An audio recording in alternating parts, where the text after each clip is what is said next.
Hi, I'm Val Becker with Glover Nursery in West Jordan, Utah. Today we're going to talk about transplanting a hosta plant. This is a hosta. A hosta is a really great garden plant for the shade. It will take almost any kind of soil. It will take several different kinds of moisture levels. It's just an easy to grow plant.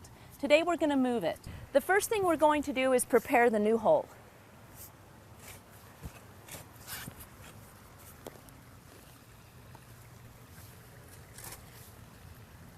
You want to make sure your hole is deep enough to handle the plant. Then we're going to dig up our hosta. And a rock.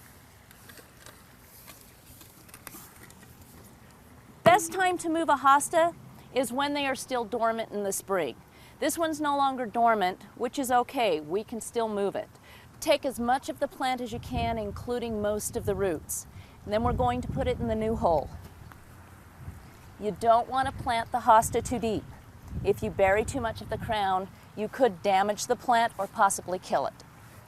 Once the tulip's in the new place, we're going to go ahead and plant it, put the soil back in. Make a little bit of a watering well here because summers are dry. We need to be able to make sure that this plant is going to get sufficient moisture to get established in the new hole.